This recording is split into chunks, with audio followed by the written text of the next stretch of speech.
What's going on, guys? So I know this is a little bit different. This is not really true crime, but it's still kind of crime because it involves another scam. This time, Logan Paul and Coffeezilla. Now, if you've never watched Coffeezilla, I advise you to go check him out. He's a huge YouTuber, got like over 1 million subscribers. He basically busts all these crypto scammers all the time. Sam Bankman-Fried, he's the last guy, and Coffeezilla took him down. Coffeezilla is the one that got him basically to admit that he committed fraud. So Coffeezilla made a 3-part series exposing Logan Paul for his own crypto scam called CryptoZoo. CryptoZoo was promoted as a game that you could play where you hatch these eggs into animals, and then those animals are NFTs, of course. Everybody loves NFTs. Absolutely everybody involved in an NFT situation, they're either getting scammed or scamming somebody. I have never seen such a scam pull off where everybody buys into this and then it's all gone. Every time it ends up being a rug pull. Every single time.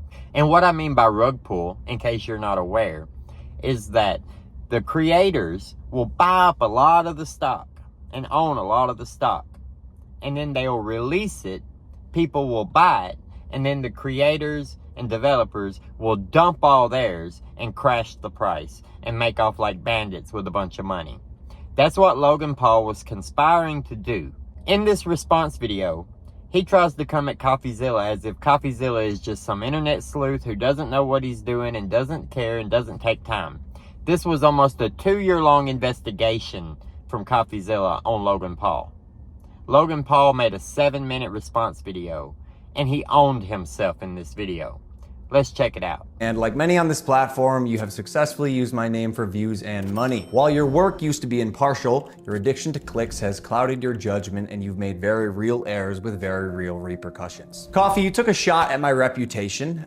So in this video today, I'm gonna be defending myself with facts, something that you have gotten in the habit of twisting as you continue to morph from an investigator to a gossip channel. Ooh, maybe we'll get us some of those clicks and views off of Logan Paul's name.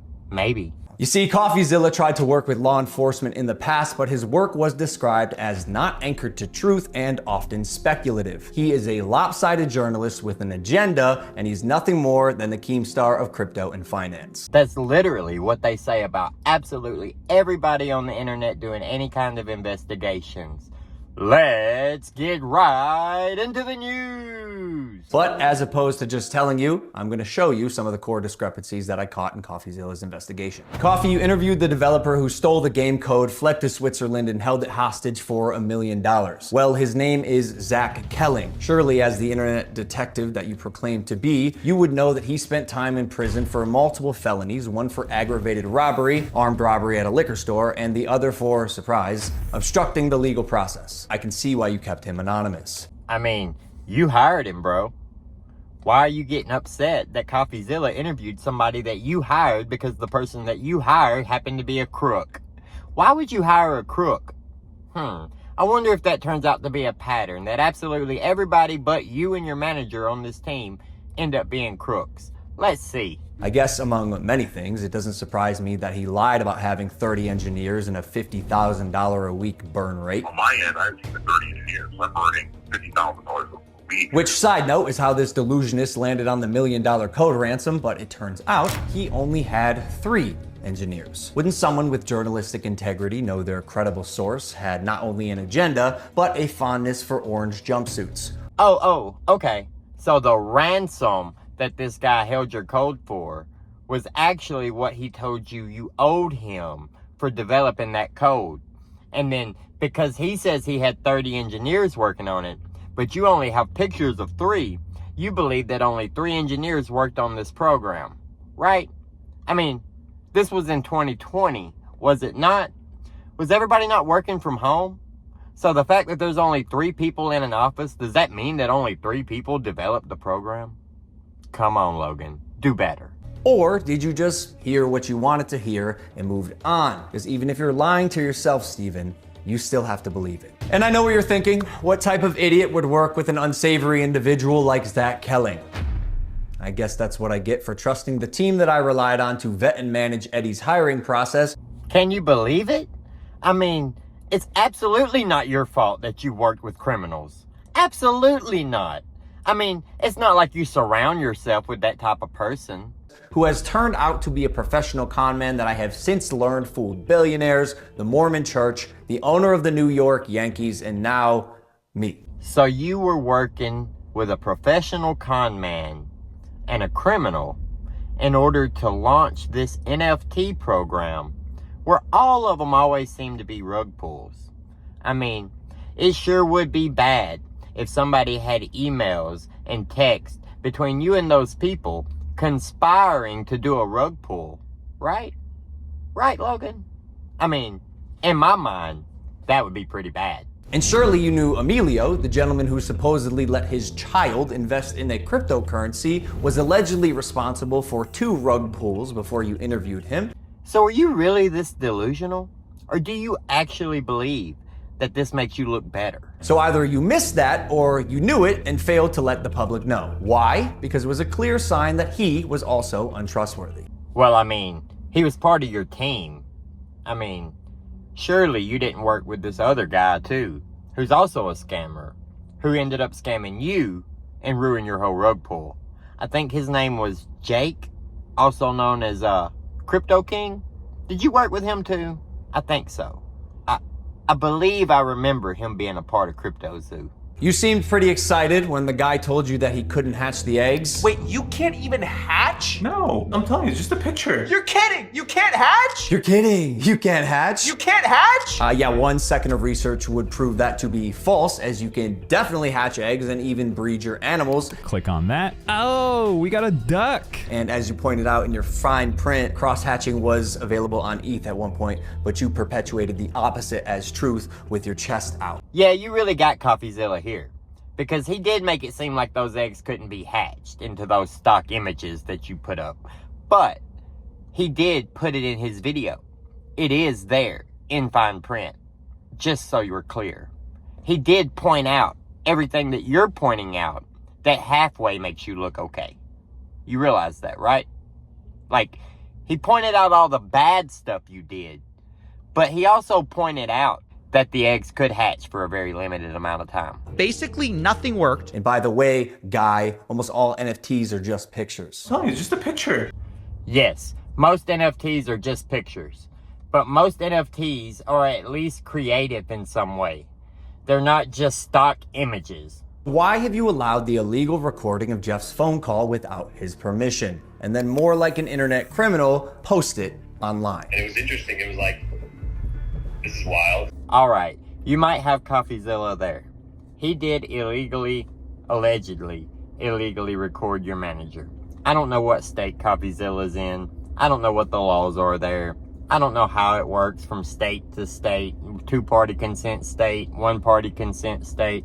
I have no idea. So I can't even pretend to know. But I feel like it's a really big stretch that out of everything that he has said that you did, all the evidence that he's shown where Logan Paul goes and conspires to scam his fans, even being mad that it was only $40 million.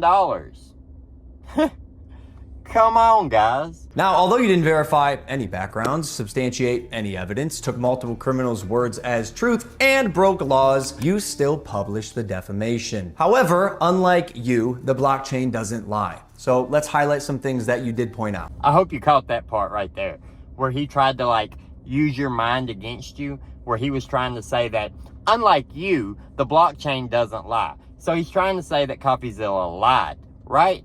But then he says, let's highlight some things that you did point out. He's hoping that your brain would automatically hear that as didn't point out. But Coffeezilla definitely did. Crypto King Jake stole $6 million. True or not, we had already removed him from the team when we realized he was a bad actor and his motives were purely financial. Yes, so we finally get the old Crypto King, right? Jake, whatever. He is a snake. He tried to sell the fake Pokemon box that he was hoping would never get open. Stole, how much? $6 million? Oh, I bet you were so mad. I bet you were so mad that he sold out $80 million that you could have had so he could make 6. I bet that just burnt you up. Remember, we saw the emails. We saw the conversations. We saw why you kicked him off the team, Logan. We saw it. Conman Eddie, lead developer, stole $1.7 million. True or not, when we learned he was a bad actor as well, he was immediately removed from the team. You know, I've got to give Logan some credit here. He definitely removed these people from the team as soon as they stole money from him instead of helping him steal money from his fans. While myself and Jeff sold nothing and made nothing as verified through investigation and the blockchain. That's true. Logan and Jeff never sold anything from CryptoZoo. Why didn't they though? Oh yeah, it's because they hired a con man, they hired a scammer, they hired just a criminal, and then the criminal and the scammer and the con man conned them before they could con their fans. That's why. And then Mr. Multi-millionaire, $30 million a month Logan couldn't pay $1 million to stop his fans from losing tens of millions of dollars. What do you think? Sounds a little fishy to me, huh? But yeah, you betcha. I know you had the best interest at heart from the start. I mean, we can ignore all those emails and conversations. We can ignore all that. We can ignore the phone call between Jeff and Coffeezilla. We can ignore all that. Sure, yeah, no problem. Jeff, Logan's manager, to my knowledge, never sold. Neither did Logan Paul. I repeat, Jeff and I made no money and will never make any money on CryptoZoo. In fact, we only lost money trying to pick up the pieces. As has been the case with dozens of crypto and NFT projects, the space is unfortunately ripe for bad actors to infiltrate projects that start with even the best intentions. Yeah, so an influencer launches an NFT project while all these other influencers are going down for rug pulls, and he didn't expect that these sleazy guys that he didn't vet might screw him over, and in turn, screw his fans over. But then, when faced with the opportunity to save it, he chose not to. Now, do I blame him for not giving in and giving into a ransom? No. But did he pay the guy? Because the guy said he never got paid for developing it. Of course he didn't just hand it over. You know, the NFT market, it's rife with bad actors. Jake the Snake is no longer affiliated with CryptoZoo, and we hope the money he reappropriated was worth ruining his reputation. Come on, bro. This guy had already publicly ruined his own reputation when he tried to sell a fake first edition box of Pokemon cards and got busted for it being fake right there on the spot. Conman Eddie is being investigated by a higher authority that I cannot speak on. You all could be. You know that, right? But no matter what, God's watching. As you can imagine, I was not cleared from legal to discuss much of this, including the legal process being undertaken and the criminal investigations going on during the fallout, but I do appreciate you calling out that rats under my nose stole the game code, millions of dollars, and left Jeff and I abandoned with no team and knives in our back. You'll have that on them big jobs. When you go and you surround yourself with scammers and criminals and con men, probably gonna get scammed or conned. But even after 12 months of work, you've still managed to overlook one crucial piece of information. See, even though I've said it's coming so many times, you've assumed that CryptoZoo isn't being made. Haha, so you mean Coffeezilla has forced you to go back and work on this project again to try and save your reputation where you tried to scam your fans. Good job, Coffeezilla. Who are you to decide when the development timeline ends? I got everything stolen from me and our community, stopped promoting publicly as soon as I knew the extent of the internal issues, took all of the heat on social, and you still published a defamatory hit piece fully knowing I was innocent just so you could enrich yourself in your $10 million studio. Yeah, you also told some of the investors from CryptoZoo that the project was dead. You remember that? And then I know you're not trying to flaunt about the $10 million studio. Like, you're not so dense, because you're a smart guy, Logan. I mean, you're a very smart guy. I'm not trying to take that from you at all.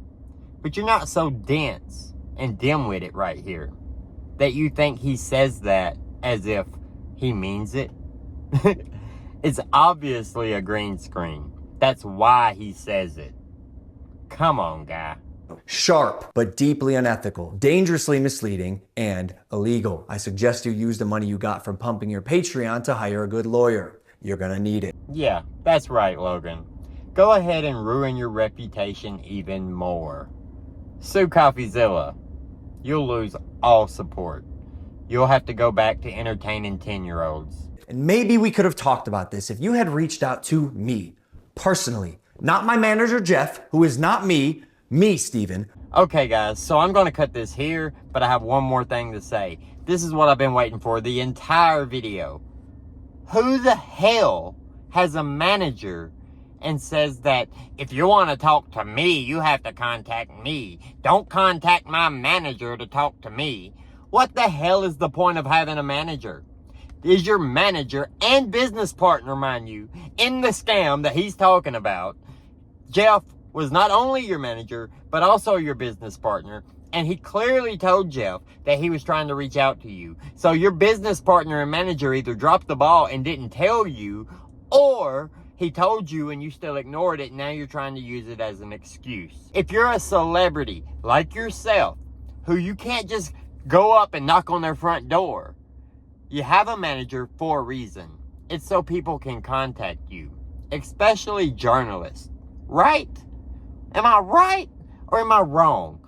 Let me know what you think, guys, down in the comments below. Like the video, subscribe to the channel to see more. Have a great day, and we'll see you later. This video is mainly for my fans and anyone who's on the fence that I hope I can help understand a situation that is tremendously complex, but has been oversimplified for both views and clicks. And lastly, Coffeezilla. I now know your motives with this. Clout and money, good for you, but also you're slimy as f. So I'm not gonna come on any of your podcasts.